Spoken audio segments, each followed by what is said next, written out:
बच्चों को सबसे ज़्यादा एडमिशन्स चिल्ड्रन अस्पताल में इस वक्त बच्चों की है जो कि एस्थमा के साथ और एक्यूट रेस्पिरेटरी इलनेस के साथ दाखिल हुए हैं। तो मैडम एक चीज़ मैं आपको ये बताना चाहता हूँ कि ये मैं एक ख़ास तौर पे लेकर आया था। ये एक इन्हेलर है, आगे स्पेसर लगा हुआ है, और ये एक फेस मास्क है आगे। बच्चे तो ये नहीं ले सकते अगर ये फेस मास्क ना लगा हुआ आगे, तो ये अलग से मिलता है फेस मास्क, इसको आप लगा देते हैं। ठीक है। और इसको करके आप ये बच्चों के मुंह के ऊपर ऐसे रख के इसको ऐसे प्रेस करेंगे और बच्चा इसके अंदर सांस लेगा। अच्छा, कितनी देर लेनी है? मेरे ख्याल में 5-6 सांस ही काफ़ी हैं। अच्छा। तो जिस तरह ये दवाई जो से इसके अंदर से आके बच्चे के लंग्स के अंदर डिलीवर हो जाएगी, और जैसे ही दवाई इसके अंदर डिलीवर होगी, कम से कम ये इमरजेंसी में भी यूज़ किया जा सकता है, घर में भी यूज़ किया जा सकता है, हॉस्पिटल्स में भी यूज़ किया जा सकता है। सर, ये आम वैसे भी इस्तेमाल कर सकते हैं जब बच्चों को कोई डेफिनेटली नहीं भी है इस स्मोकिंग? मैम, ये जो मैं लेकर आया हूँ ना, लोग नेबुलाइजर्स वगैरह बहुत ज़्यादा यूज़ करते हैं। तो नेबुलाइजर की तो एक तो कीमत बहुत ज़्यादा है, आपको 400 रुपये एक दफ़ा नेबुलाइज करने के लिए। ना तो ये इलेक्ट्रिक का खर्चा, नेबुलाइज की कोई मशीन है, ना कोई 20 रुपया पर पफ है ना जोन सा, उस पे आपका बच्चा जोन सा वो प्रोटेक्ट भी होता है, प्रिवेंट भी हो सकता है, और आप घर में इमरजेंसी को भी डील कर सकते हैं। सर, कोई नुकसान इसका? कोई नुकसान नहीं है, ये फायदेमंद है।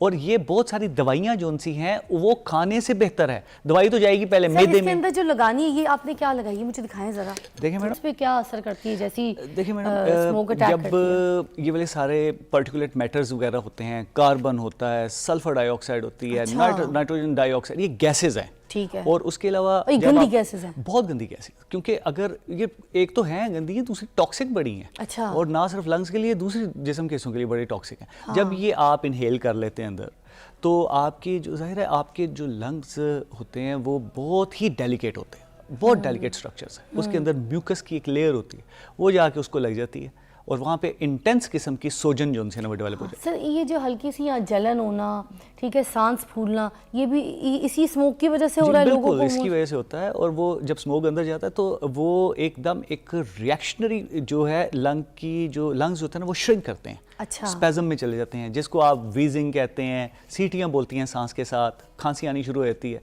छाती टाइट होनी फील करने लगता है, specially in the evening hours और at the peak hours of the smoke.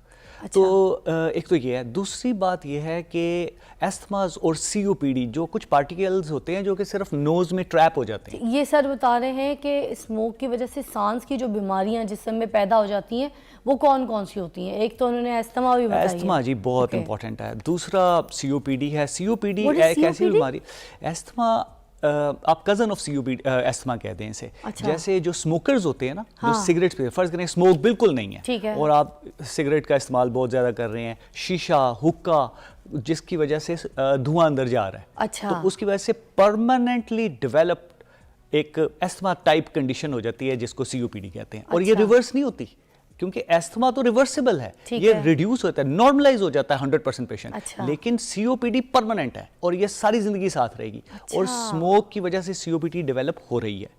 और अगर एक स्टेप और आगे चला गया ना पेशेंट, इससे लॉन्ग टर्म हो गया, तो ये अल्लाह माफ़ करे, अल्लाह ना करे किसी को, ये कैंसर्स में कन्वर्ट हो जाता है। तो एस्थमा, COPD, कैंसर्स, और फिर एक बीमारी होती है जिसमें आपकी जो एयर सैक्स होती हैं लंग्स के अंदर, वो परमानेंटली बड़ी हो जाती हैं, जिसको ब्रोंकिएक्टेसिस कहते हैं, और रेशे की फैक्ट्री लग जाती है। पेशेंट सारा दिन सारी रात खांसता रहता है, और खांसी कर करके वो बलगम के इतने बॉल्स जो उनसे ना, आपने देखा होगा पुराने ज़माने में भी इतने एक बॉल रखा होता है, वो खांसी जा रहे हैं और बलगम डाली जा रहे हैं उसके अंदर, और फिर सुबह फेंकते हैं, वो गुलदान छोटा सा होता है जी। और वो सारे जो उनसे ना ये स्मोक से रिलेटेड पहले भी होगी ये वाली सारी चीज़ें। जैसे आपने जिक्र किया कि क्रॉप्स को बर्न करने की वजह से, लकड़ों का वो जो चूल्हा होता है उसकी वजह से, वो जो फूंक मारते हैं वो चूल्हा जलाने के लिए, उसकी वजह से, वो भी तो एक स्मोक रिलेटेड है। ऑलरेडी पहले से सांस का प्रॉब्लम चल रहा है, एस्थमा चल रहा है, ब्रीदिंग प्रॉब्लम इश्यूज होते हैं जिनको, या मोटापे की वजह से सांस फूलता है जिनको,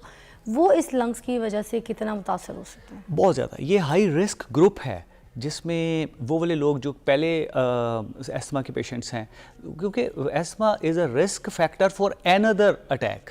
जिसको एस्थमा है वो रिस्क पे है कि इसको दोबारा एस्थमा होगा, उसको बस एक वो तिली चाहिए, अगर वो लग गई तो एस्थमा का अटैक दोबारा वापस आ जाएगा। जिसमें बच्चे भी हैं, जिसमें ओल्ड एज ग्रुप बड़ा इंपॉर्टेंट है, pregnant women is very very important, क्योंकि प्रेग्नेंट वेमेन एक तो प्रेगनेंसी भी खतरे में होती है बहुत ज़्यादा। ये देखें आप, अगर फ़र्ज़ करें कोई प्रेगनेंसी है तो उसके साथ सिर्फ माँ अगर अफेक्ट हो जाती है और एस्थमा होता है, माँ को सांस नहीं आ रहा, तो उसके खून से जो बच्चे को सांस जा रहा है वो भी नहीं आएगा, वो भी रिड्यूस हो जाएगा।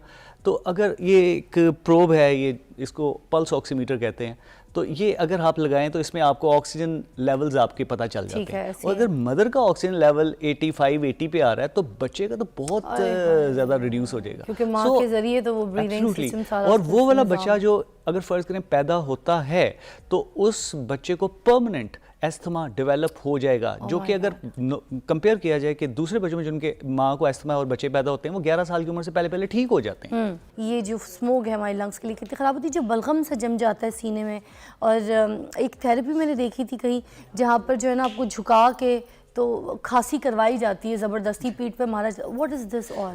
जो मैंने इसको पोस्टरल ड्रेनेज कहते हैं। अच्छा। तो इसमें होता है कि जब आप स्मोक से एक्सपोज होते हैं ना, तो फिर आपकी जो जैसे मैंने बताया कि एक फैक्ट्री लग जाती है बलगम की, वो अब आप जब सीधे खड़े हुए होते हैं तो वो फैक्ट्री जो है ना, वो बलगम की जो फैक्ट्री लग जाती है जिस्म के अंदर, लंग्स के अंदर, वो अब नीचे की तरफ है। अब आपने इसको ऐसे करना है कि आप जैसे मिसाल के तौर पर जैसे आप नमाज पढ़ते हैं तो आप सजदे की पोजीशन में चले जाते हैं। ठीक है। तो अब ये कितनी कंप्लीट एक्सरसाइज। उससे पहले तो आप वजू करते हैं, जिस पे नाक कान गले की जो सी बीमारी है, जैसे नाक में पर्टिकुलर मैटर्स हैं वो निकल जाएंगे, गले में आप गरारा करते हैं, कुल्ली करते हैं, वो गले में इरिटेशन वगैरह वो सेटल डाउन कर जाएगी। और जैसे आपने बताया कि बलगम वगैरह कैसे निकलते हैं, वो सजदे की पोजीशन में जाते हैं, तो सजदे की पोजीशन में जाके खांसी वगैरह ऑटोमेटिकली आनी शुरू होती है। वो पूरे का पूरा जो बलगम जो बेसिस ऑफ द लंग्स में मौजूद होता है वो उस कफ के साथ जो है ना एक्सपेक्ट करता है। तो देखिए अल्लाह ने कैसे प्रोटेक्शंस दी, क्या सिस्टम बनाया है, सब कुछ ऑलरेडी है ना जी, बिल्कुल ऐसे ही है। और ये अगर ये ना निकले तो, और ये कफ जो है ये ट्रीटमेंट है जिसमें हम खांसियों के शरबत इस्तेमाल कर करके खांसी को रोकी जाते हैं, वो basically it should not be done, ये नहीं करना चाहिए। कफ को इनकरेज करना चाहिए, और अगर किसी को खांसी नहीं आती खुद खांसी करे और खांसी करके जितनी बलगम निकाल सकते हैं वो निकाल दें। जैसे ये एक बोतल है, अगर ये आप खड़े हुए हैं तो अब ये पूरा बलगम पड़ा हुआ है, तो जब आप सजदे में जाएंगे तो ये ऐसे होगा और सारी की सारी जो है ना बलगम खांसी के ज़रिए आप मुंह के ज़रिए बाहर निकाल देंगे। क्या बात है, एक्सीलेंट हो गया है ना। अच्छा, कुछ ऐसी एहतियात हमें बता दें जो हम स्पेशली करें। निकलना तो पड़ता है, आपको पता है, हमें घर से बाहर भी कुछ ना कुछ ऐसे एक्शंस होते हैं, एक्टिविटीज़ होती हैं, मगर ये जो स्मोक की वजह से फिर बहुत लंबे अरसे जैसे 2-3 महीने तक ये जो सिचुएशन पड़ी रहती है, मौसम ऐसी ही रहता है, और घरों के अंदर भी दाखिल हो जाती है स्मोक। जैसे मेरे ऑफिस का मैं आपको कल बताई थी कि हमारे कुछ कवर्ड एरियाज़ हैं जहाँ पर यहाँ पे स्मोक आ गई थी।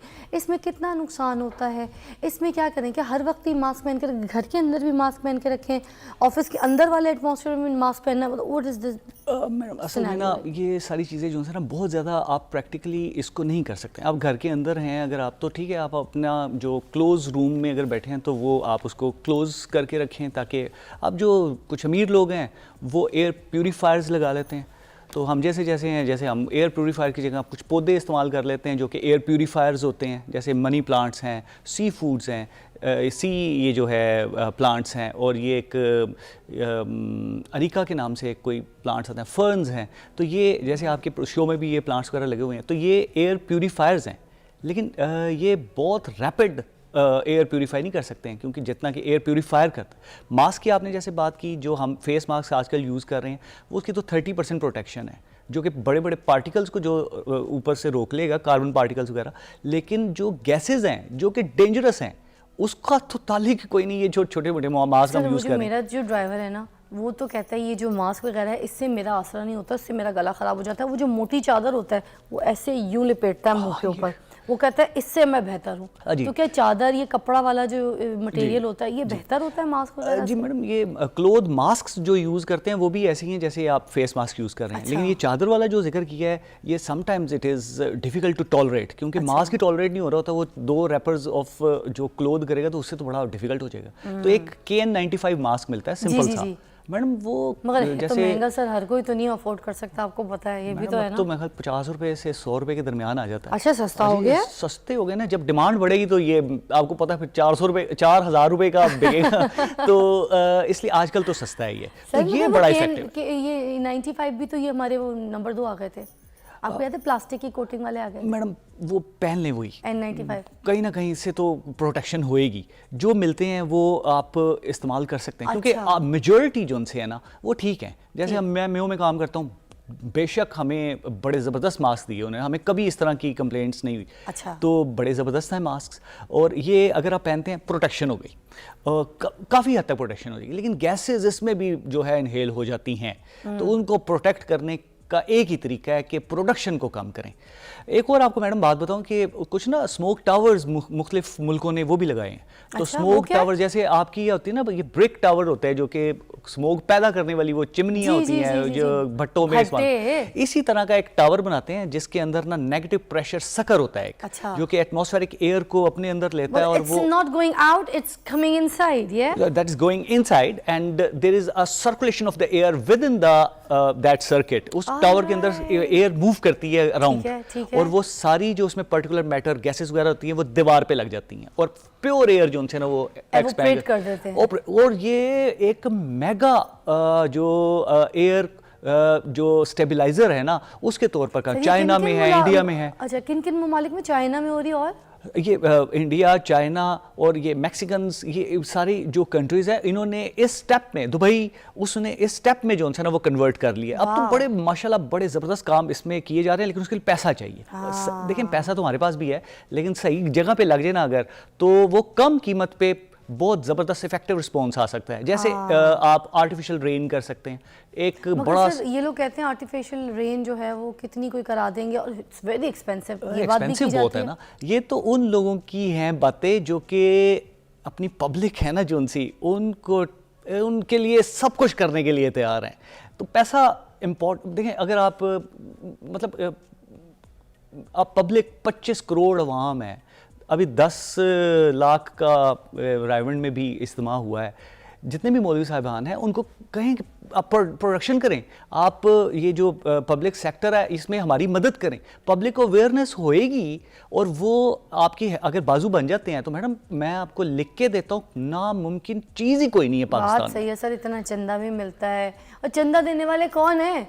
आप और मैं। मीडियोकर्स हैं, अमीर लोग तो देते ही नहीं ना। तो जो मीडियोकर्स है ना वो देते हैं चंदा, और वो बाजू बन जाते हैं अवाम के, सही जगह पे पहुंच जाए बस, और वो सही बंदा दिखा दें कि ये बंदा सही है, और वो देखें कैसे अवाम पीछे खड़ी होती है। बड़ी गहराई वाला पॉइंट आपने उठाया। मुझे बताइए कि जो स्मोक है ये बच्चों को क्यों ज्यादा अटैक करती है? ये बड़ा अच्छा बच्चों के लिए मतलब, और बूढ़े भी मैंने देखा है ना, घर में जितने बूढ़े वो खास के उनकी तो खांसी से डर लगता है भाई। ये बच्चे और बूढ़े ये ज़्यादा इस तरीके की चीज़ों में क्यों वल्नरेबल होते हैं? मैडम इसका एक तो ये है कि बच्चे हैं ना जो उनसे, ये $1 बिलियन क्वेश्चन, बच्चों को बचा लें प्लीज़। बड़ों को भी बचाएं, लेकिन बच्चे बड़े इंपॉर्टेंट हैं। बच्चे जो उनसे ना एक तो बता नहीं सकते, दूसरा मास्क अगर आप बच्चों को N95 पहना देते हैं, और अगर कोई टीचर ज़रा गुस्से वाली हैं वो कहीं खबरदार मास्क उतारा दो, और वो N95 या KN95 मास्क जो बच्चों ने पहने वो सफोकेट हो रहा है, और उसका मास्क भी जो उनसे ना उतारने की परमिशन नहीं दी जा रही, तो डेंजरस है समटाइम्स। KN95 बच्चों को नहीं देना, और दूसरे नहीं देना, KN95 नहीं दे सकते। छोटे 12 साल से बच्चों छोटे काम है, सफोकेट कर जाता है ना। अच्छा। क्योंकि उसकी सील इतनी टाइट होती है कि उसमें ब्रीदिंग, वो उस बंदों को देना है जो कि कम्युनिकेट कर सके सही तरीके से, और अगर कोई उसको ऑब्जेक्ट करता है कि नहीं उतारना तो उसको आंसर बैक कर सके, मुझे सांस खराब हो रहा है, मुझे सांस नहीं आ रहा है, या मैं सफोकेट कर रहा हूँ। तो ये बड़ी इंपॉर्टेंट बात है। दूसरा, बच्चे इसलिए ज़्यादा अफेक्ट होते हैं कि उनका रेस्पिरेटरी रेट तेज़ होता है। अच्छा। जब वो रेस्पिरेटरी रेट तेज़ होगा तो इनहेल ज़्यादा करेंगे ऑक्सीजन को और ये एयर को, तो वो पोल्यूटेड है, वो जाके लंग्स को डैमेज करना शुरू कर देगी। लेकिन इंपॉर्टेंट मोस्ट ये है कि आप अब करें क्या। बच्चों को सबसे ज़्यादा एडमिशन्स चिल्ड्रन अस्पताल में इस वक्त बच्चों की है, जो कि एस्थमा के साथ और एक्यूट रेस्पिरेटरी इलनेस के साथ दाखिल हुए हैं। तो मैडम एक चीज़ मैं आपको ये बताना चाहता हूँ कि ये मैं एक ख़ास तौर पे लेकर आया था।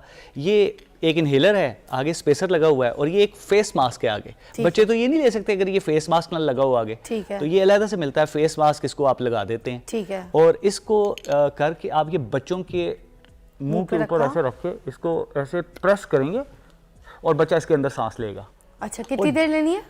मेरे ख्याल में 5-6 सांस ही काफ़ी हैं। अच्छा। तो जिस तरह ये दवाई जो से इसके अंदर से आके बच्चे के लंग्स के अंदर डिलीवर हो जाएगी, और जैसे ही दवाई इसके अंदर डिलीवर होगी, कम से कम ये इमरजेंसी में भी यूज़ किया जा सकता है, घर में भी यूज़ किया जा सकता है, हॉस्पिटल्स में भी यूज़ किया जा सकता है। सर, ये आम वैसे भी इस्तेमाल कर सकते हैं जब बच्चों को कोई प्रॉब्लम नहीं भी है इस स्मोक की? मैम ये जो मैं लेकर आया हूँ ना, लोग नेबुलाइजर्स वगैरह बहुत ज़्यादा यूज़ करते हैं। तो नेबुलाइजर की तो एक तो कीमत बहुत ज़्यादा है, आपको 400 रुपये एक दफ़ा नेबुलाइज करने के लिए। ना तो ये इलेक्ट्रिक का खर्चा, नेबुलाइज की कोई मशीन है ना, 20 रुपया पर पफ है ना जोन सा, उस पे आपका बच्चा जोन सा वो प्रोटेक्ट भी होता है, प्रिवेंट भी हो सकता है, और आप घर में इमरजेंसी को भी डील कर सकते हैं। सर कोई नुकसान इसका? कोई नुकसान नहीं है, ये फायदेमंद है। और ये बहुत सारी दवाइयां जोन सी हैं वो खाने से बेहतर है। दवाई तो जाएगी पहले मैदे में। अंदर जो लगानी है, ये आपने क्या लगाई है, मुझे दिखाएं जरा। देखिए मैडम, ये एक मास्क है, ये एक इनहेलर है। अच्छा। और ये इसका एक, सर ये ऐसे निकालूं, निकल जाएगी?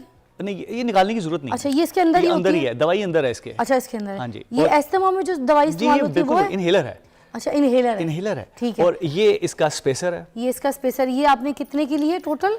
ये एक इनहेलर जो है, ये मुख्तलिफ प्राइसेस होते हैं इसके। हाँ। और ये जो सस्ता तरीन इनहेलर जो है वो 400 रुपए से लेके तकरीबन 1200 फिर 2000 तक भी आता है, लेकिन ये इसमें पूरे महीने की डोज है। ओके। जबकि आप एक नेबुलाइज करते हैं तो वो 300 से 400 रुपए पर नेबुलाइजेशन यूज होता है, और उसका असर 4 घंटे से 6 घंटे तक रहता है, जबकि अच्छा। इसका असर 18 घंटे तक रहता है। अच्छा, और कुछ इसके कोई साइड इफेक्ट नहीं है? मैडम, इनके साइड इफेक्ट छोटे मोटे से साइड इफेक्ट्स हैं। जैसे अगर आप मुंह में जो है बाज़ फंगस आ जाती है, उसको आप कुलियां करारे करते हैं, आप नमाज पढ़ते हैं कुलियां करारे वैसे ही हो जाते हैं, तो वो सारा जो है फंगस वगैरह साफ हो जाती है। ये तो बड़े यूज करेंगे इस तरह। तो अगर ऐसे ज्यादा हो तो कुल्ली भी कर सकते हैं जी, 5-4 कुलियां और 5-4 गरारे कर लें। अच्छा। और सारा इरिटेशन और जो मुंह में पाउडर वगैरह वो साफ हो जाएगा, कोई साइड इफेक्ट्स नहीं है, और लॉन्ग टर्म यूज कर सकते हैं आप। और अगर बच्चे हैं छोटे जो कि इनहेल नहीं कर सकते हैं, जिनको एजुकेट नहीं किया सकता, ये मास्क लगा दें और इस तरह प्रेस करके, जैसे मैंने तरीका बताया, एक पफ, और एज नीडेड भी आप यूज कर सकते हैं। यानी एक पफ सुबह शाम ले लें, अगर ज्यादा मसला है तो 2 पफ सुबह शाम ले सकते हैं,